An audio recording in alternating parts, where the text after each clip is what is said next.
esse tema. Eu queria então começar falando um pouco com os irmãos sobre esses aspectos práticos, sobre o tipo de mensagem que nós devemos pregar para os nossos jovens, queridos.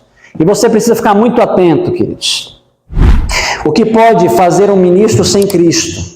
Verdadeiramente nada. Então, se ele for um homem frívolo e gracejador, ele não está preparado para realizar o dever sobre ele colocado pelo Senhor. Sem mim, diz Cristo, nada podeis fazer.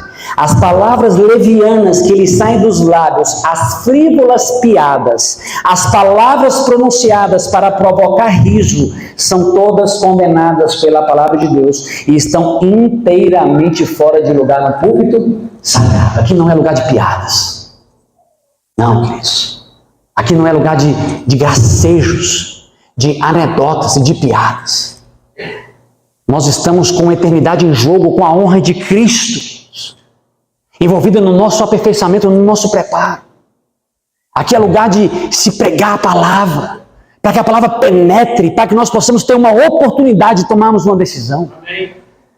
Todo o cuidado dos pastores, e aqui eu vou incluir anciãos, pregadores, evangelistas, ministros, todo o cuidado dos pastores é pouco, especialmente quando diante dos jovens. Eles não devem usar nenhuma palavra leviana, gracejo ou piada, mas lembrar-se de que estão no lugar de Cristo e que devem ilustrar pelo exemplo e a vida de Jesus. Cristo nunca levava a sagrada verdade ao nível do comum, e as ilustrações humorísticas que alguns ministros do Evangelho usam jamais foram proferidas por seus lábios divinos. Cristo não usava ilustrações para divertir e provocar riso. O Mestre Divino não usava ilustrações que projetassem a menor sombra sobre a alma. As suas palavras eram do mais puro e elevado caráter. Ele nunca condescendeu em pronunciar algo cômico a fim de chamar a atenção do público.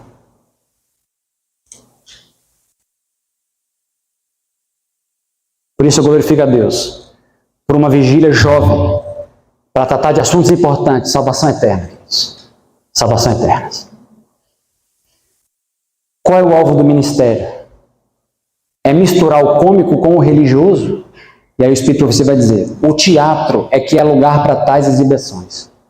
Tampouco é alvo da pregação divertir. O povo precisa de ração pura, completamente limpa da palha. Pregar a palavra foi a recomendação que Paulo deu a Timóteo, e essa é também a nossa comissão. O ministro que mistura ou contar piadas com seus sermões está usando fogo estranho. Deus é ofendido e desonrado a causa da verdade, quando os seus representantes descem ao uso das palavras banais e frívolas.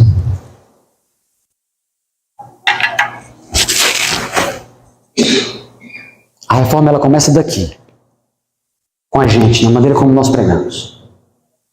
Você que prega o Evangelho, você é o primeiro a dar o passo, trazendo para a igreja a solenidade do momento que nós estamos vivendo. Os nossos vizinhos não conhecem a mensagem. A nossa comunidade aqui de Formosa não conhece a mensagem. E nós precisamos nos preparar. E não conseguiremos nos preparar com brincadeira, piada. Não conseguiremos. Mas aqui a palavra também diz que nós não vamos ter homens ríspidos em nosso meio.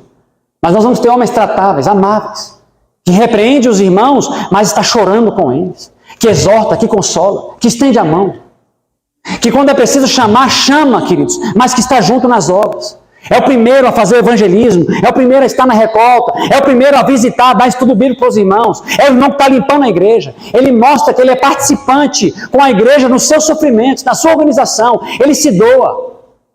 Então ele, sim, queridos, tem que trazer a mensagem que tem que ser trazida para a igreja. A palavra diz assim, os pregadores eles não devem ter escrúpulos para pregar a verdade, tal como se encontra na palavra de Deus. Deixem a verdade cortar, que a verdade saia.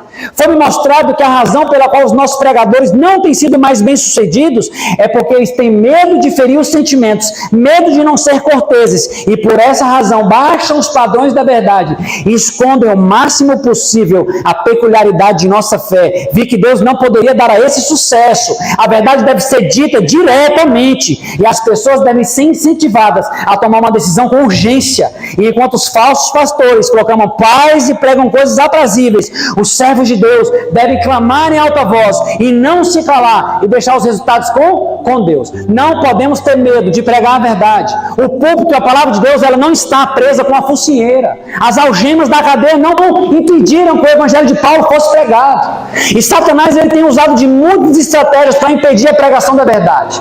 Uma estratégia que ele tem usado, queridos, é queimar a reputação dos pregadores. Essa é uma estratégia maligna. Mas o livro Orientação da Criança vai dizer que reputação não é caráter. Reputação não é caráter.